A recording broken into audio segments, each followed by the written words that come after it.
Silsilah Imam Unyil Rizik Syihab, jalur keluarga paling konyol, mustahil, dan tidak masuk akal. Imam Unyil pernah berkata bahwa orang yang mengatakan nasab Ba'alwi adalah nasab yang terputus adalah orang yang belajar ilmu nasab di kandang kepu. Akan tetapi kalau kita mempelajari sisilahnya, maka akan kita ketahui bahwa sisilah dari Imam Unyilah yang memang dibuat di kandang kepu. Karena banyak keanehan dan kemustahilan dari jalur sisilah dari Imam Unyil Rizik Syihab maupun sisilah Ba'alwi secara umum. Mari kita bahas lebih detail sisilah Rizik Syihab. Sisilah Rizik Syihab. Ini adalah sisilah Rizik Syihab. Kita bahas sisilahnya dari awal sampai akhir dulu. Setelah itu, kemudian kita bahas keanehan-keanehan yang ada di sisilah ini.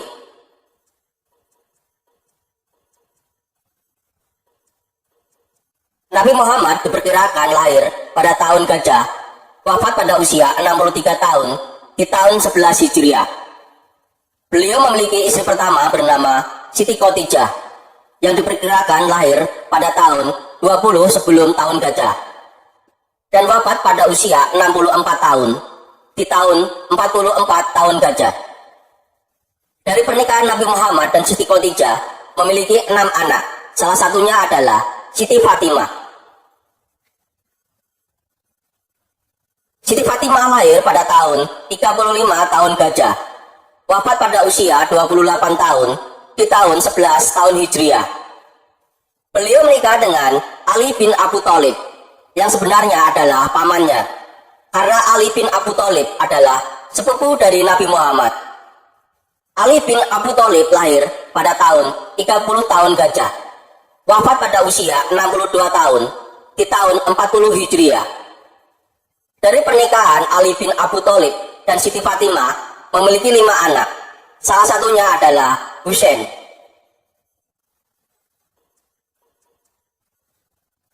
Husain lahir pada tahun 4 tahun Hijriah. Gugur pada usia 60 tahun di tahun 64 tahun Hijriah. Salah satu istri Husain adalah Sarah Banu. Dari pernikahan ini terlahir putra bernama Ali Zainal Abidin.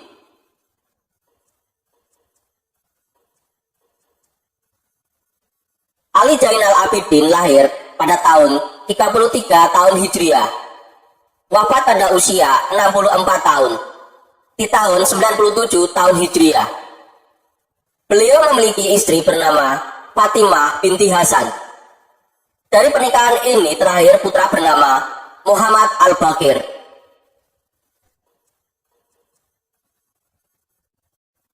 Muhammad Al-Baqir lahir pada tahun 59 tahun Hijriah.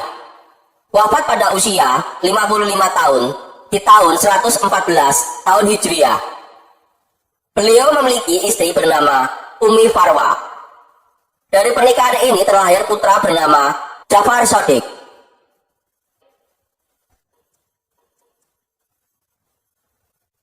Ja'far Shadiq lahir pada tahun 80 tahun Hijriah. Wafat pada usia 68 tahun di tahun 148 tahun Hijriah. Ja'far Shadiq memiliki putra bernama Ali Al-Uraidi. Ali Al-Uraidi lahir pada tahun 145 tahun Hijriah. Wafat pada usia 65 tahun di tahun 210 tahun Hijriah. Ali Al-Uraidi memiliki putra bernama Muhammad An-Nakhid.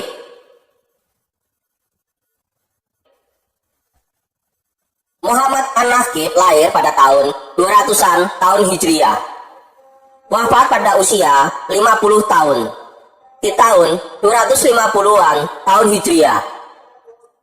Muhammad An-Nakhid memiliki putra bernama Isa Ar-Rum.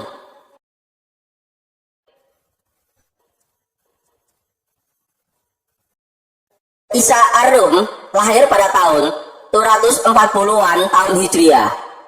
Wafat pada usia 60 tahun di tahun 300 tahun Hijriah. Isa Ar-Rum memiliki putra bernama Ahmad Al-Abah atau Ahmad Al-Muhajir. Ahmad Al-Abah atau Ahmad Al-Muhajir lahir pada tahun 260 tahun Hijriah. Wafat pada usia 85 tahun di tahun 345 tahun Hijriah. Ada beberapa versi terkait tokoh Ahmad Al-Abah atau Ahmad Al-Muhajir, terkait jumlah anak, lokasi meninggal, umur, atau tahun wafatnya. Juga ada beberapa versi. Kita ikuti saja versi orang-orang Pak Alwi. Ahmad Al-Muhajir memiliki putra bernama Ubaidillah.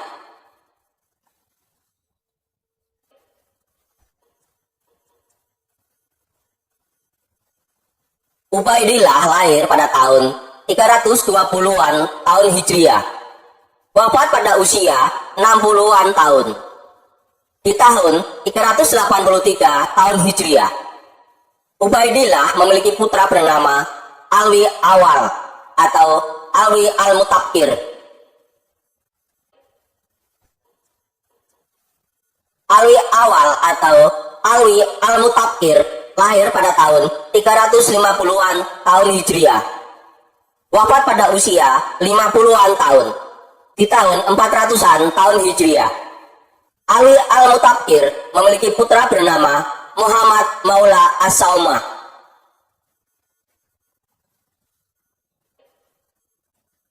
Muhammad Maula As-Saumah lahir pada tahun 390 tahun Hijriah. Wafat pada usia 56 tahun di tahun 446 tahun Hijriah. Muhammad Maula As-Saumah memiliki putra bernama Alwi Sohib Baiti Jubair.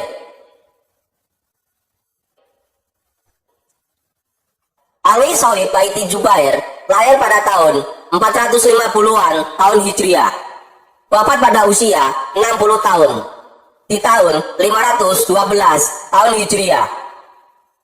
Alwi Sohib Baiti Jubair memiliki putra bernama Ali Qoli Qosam.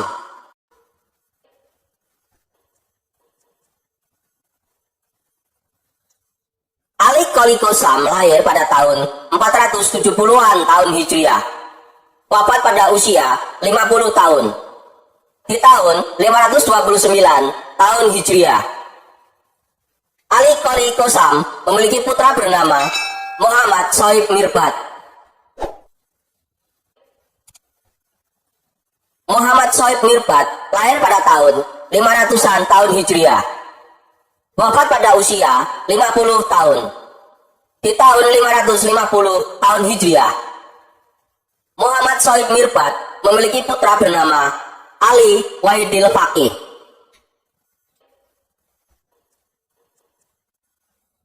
Ali Wahidil Faqih lahir pada tahun 630 tahun Hijriah. Wafat pada usia 60 tahun di tahun 690 tahun Hijriah. Ali Wahidil Faqih memiliki putra bernama Muhammad Al-Faqih Muqaddam. Muhammad Al-Faqih Muqaddam lahir pada tahun 574 tahun Hijriah. Wafat pada usia 79 tahun di tahun 653 tahun Hijriah. Muhammad Al-Faqih Muqaddam memiliki putra bernama Alwi Ibnul Faqih.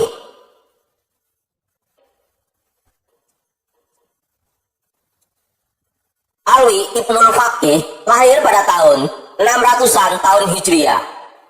Wafat pada usia 69-an tahun di tahun 669-an tahun Hijriah.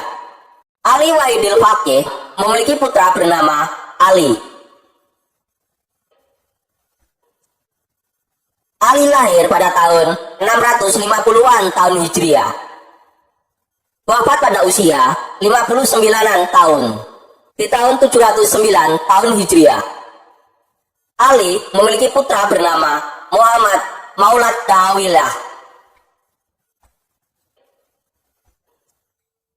Muhammad Maulad Dawilah lahir pada tahun 705 tahun Hijriah.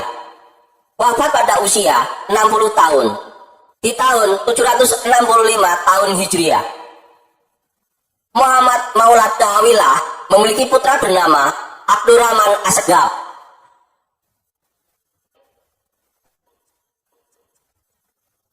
Abdurrahman Asgaf lahir pada tahun 739 tahun Hijriah. Wafat pada usia 80 tahun di tahun 819 tahun Hijriah. Abdurrahman As-Sagaf memiliki putra bernama Abu Bakar As-Sakron.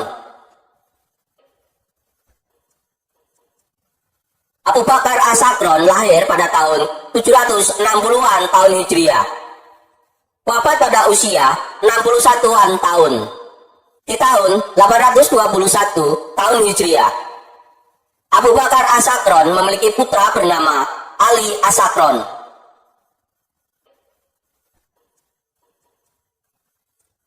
Ali As-Sakron lahir pada tahun 818 tahun Hijriah. Wafat pada usia 77 tahun di tahun 895 tahun Hijriah. Ali As-Sakron memiliki putra bernama Abdurrahman.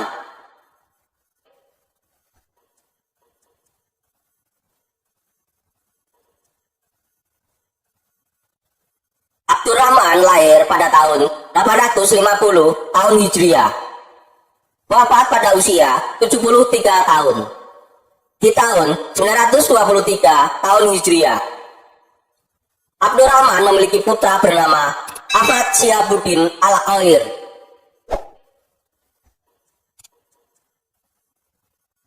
Ahmad Syihabuddin Al-Khair lahir pada tahun 887 tahun Hijriah. Wafat pada usia 69 tahun di tahun 946 tahun Hijriah. Ahmad Syihabuddin Al-Khair memiliki putra bernama Abdurrahman Al-Khodi.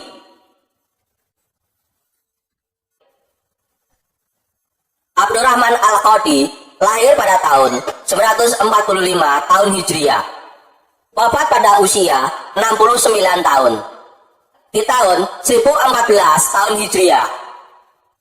Abdurrahman Al-Khodi memiliki putra bernama Ahmad Syihabuddin Al-Asgar. Ahmad Syihabuddin Al-Asgar lahir pada tahun 970-an tahun Hijriah. Wafat pada usia 66-an tahun di tahun 1036-an tahun Hijriah. Ahmad Syihabuddin Al-Asgar memiliki putra bernama Muhammad.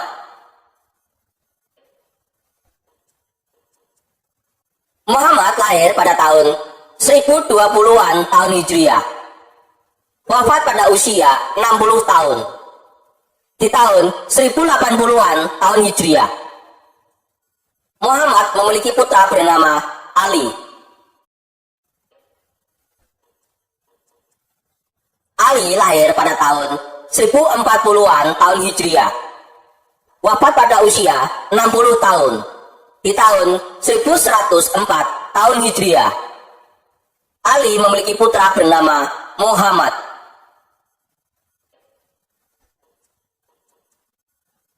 Muhammad lahir pada tahun 1080 tahun Hijriah. Wafat pada usia 60 tahun di tahun 1140-an tahun Hijriah. Muhammad memiliki putra bernama Syekh.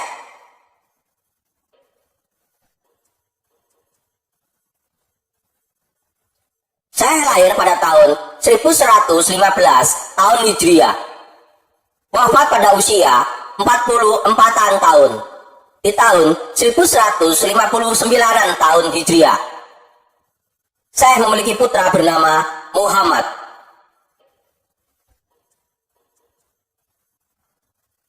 Muhammad lahir pada tahun 1140-an tahun Hijriah. Wafat pada usia 60 tahun di tahun 1200-an tahun Hijriah. Muhammad memiliki putra bernama Husain.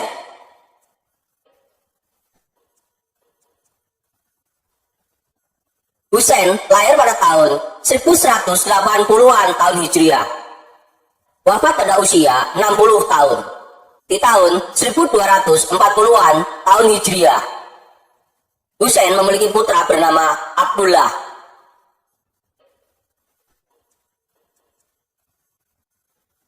Abdullah lahir pada tahun 1210-an tahun Hijriah.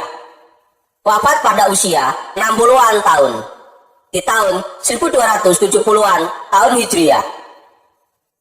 Abdullah memiliki putra bernama Husain.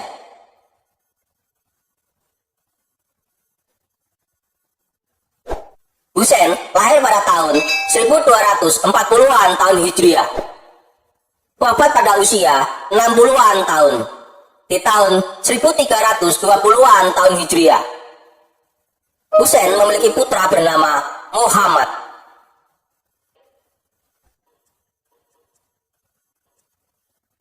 Muhammad lahir pada tahun 1280 tahun Hijriah. Wafat pada usia 60-an tahun. Di tahun 1340-an tahun Hijriah.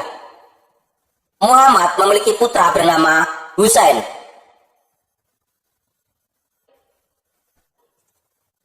Husain lahir pada tahun 1340 tahun Hijriah. Wafat pada usia 46 tahun. Di tahun 1386 tahun Hijriah. Husain memiliki putra bernama Muhammad Rizieq.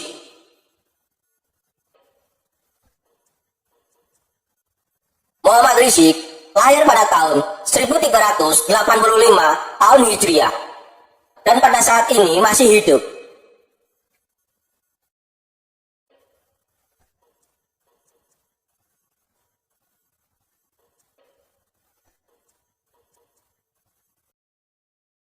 Keanehan Silsilah Rizik Syihab. 1. Jumlah tokoh dalam silsilah. Berdasarkan pengamatan biologi, pada masa lalu orang cenderung untuk menikah muda, biasanya di bawah 20 tahun. Dan secara statistik, sebagian besar orang memiliki anak pada 20 sampai 33 tahun. Sehingga berdasarkan biologi dan statistik ini, maka akan ada 3 sampai 5 orang dalam 100 tahun. Nabi Muhammad lahir tahun 571 Masehi. Sekarang tahun 2024 Masehi. Maka 2024 dikurangi 571 sama dengan 1453 tahun. Kita bulatkan menjadi 1450 tahun. Kemudian kita bagi 20, 25, dan 33 untuk mengetahui jumlah tokoh atau generasi. Setelah dibagi didapatkan 72,3, 58, 43,9 generasi. Dalam silsilah ini hanya 38 generasi. Jadi, ada antara 5 sampai 20 atau 34 generasi yang hilang atau tidak tercatat.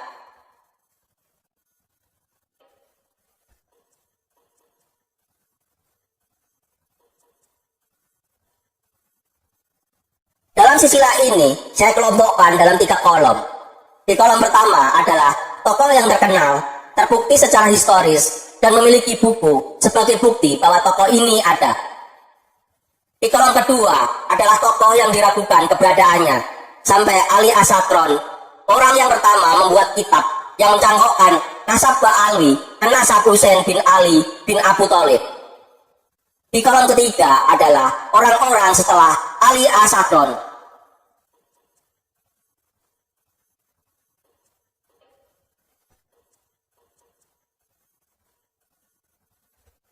Pada kolom pertama berjarak 278 tahun dengan jumlah tokoh 9 orang. Sehingga jarak umur antara ayah ke anak adalah 30,88 tahun. Jadi di kolom pertama ini masih masuk akal secara statistik dan biologis.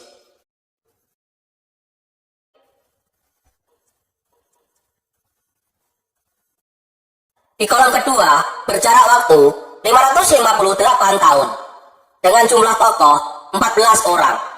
Sehingga jarak umur antara ayah ke anak adalah 39,86 tahun. Jadi, di kolom kedua ini tidak masuk akal secara statistik dan biologis.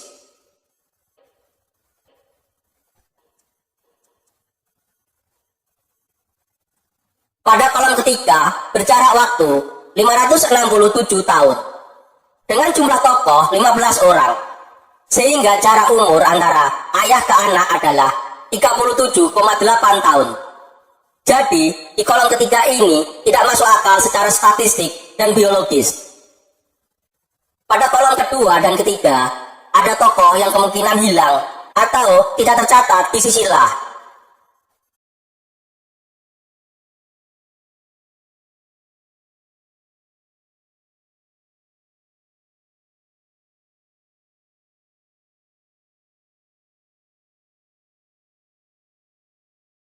Dua, ayahnya sudah meninggal. Beberapa tahun kemudian anaknya lahir. Dalam sisilah ini ada keanehan bahwa ada tokoh yang sudah meninggal. Beberapa tahun kemudian anaknya lahir. Tentu hal ini jelas tidak mungkin secara logika dan akal sehat. Kejadian pertama bisa dilihat di tokoh nomor 12, yaitu Muhammad Maula As-Saumah yang wafat pada tahun 446 Hijriah. Dan tokoh nomor 13, yaitu Alwi Sohib Baiti Jubair yang lahir pada tahun 450 Hijriah. Di sini terlihat bahwa Muhammad Maula As-Saumah sebagai ayah sudah meninggal, dan 4 tahun kemudian anaknya Alwi Sohib Baiti Jubair baru lahir.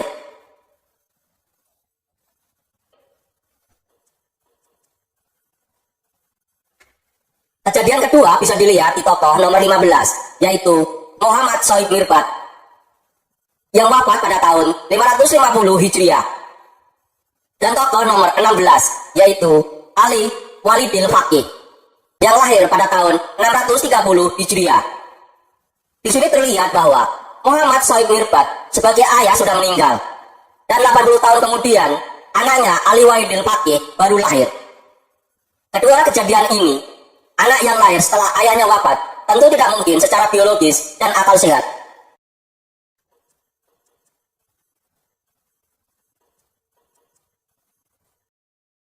Tiga, anaknya lahir lebih dulu daripada ayahnya. Di sisilah ini terdapat anak yang lahir lebih dulu daripada ayahnya. Ini bisa dilihat di generasi ke-17, Muhammad Al-Faqih Muqaddam, yang lahir pada tahun 574 Hijriah. Sedangkan ayahnya, Ali Walidil Faqih, baru lahir pada tahun 630 atau 56 tahun setelah anaknya lahir. Hal ini tentu tidak masuk akal karena ada anak yang lahir lebih dulu daripada ayahnya.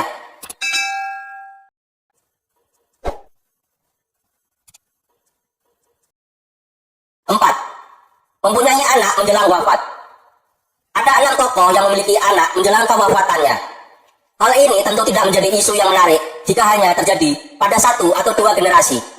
Akan tetapi, ketika ada banyak lintas generasi seperti ini, maka patut untuk kita jadikan perhatian dan penelitian. Karena setidaknya ada 6 generasi yang anaknya lahir menjelang ayahnya wafat. Maka muncul pertanyaan, apakah tahun kehidupan mereka nyata? Atau hanya dipaksakan? Atau ini hanya kesalahan tulis atau pengetikan semata? Generasi kelima, Jafar Al-Sadiq, memiliki anak pada usia 65 tahun. 3 tahun sebelum dia meninggal dunia.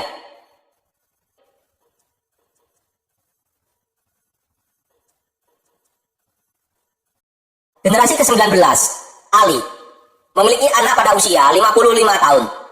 4 tahun sebelum dia meninggal dunia.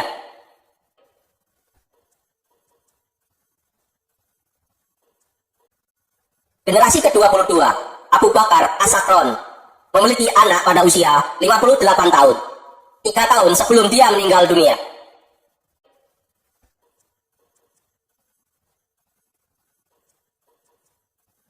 Generasi ke-25, Ahmad Syihabuddin Al-Khair, memiliki anak pada usia 58 tahun. 1 tahun sebelum dia meninggal dunia.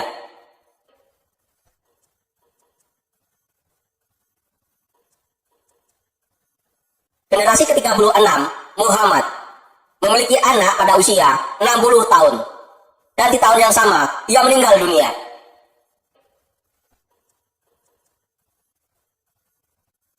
Generasi ke-37, Husain, memiliki anak pada usia 45 tahun. 1 tahun sebelum dia meninggal dunia.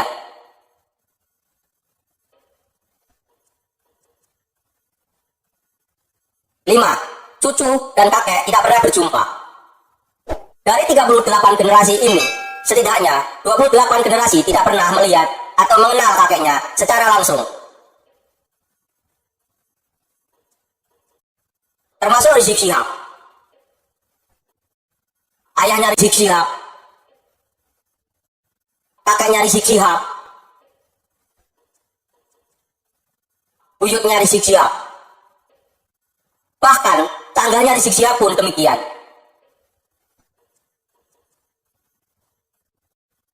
Tak satu pun di antara mereka yang pernah berjumpa atau mengenal kakeknya secara langsung. Dengan ketidaktemuan antara kakek dan cucu, ini kemungkinan ada tokoh yang tidak dicatat atau hilang.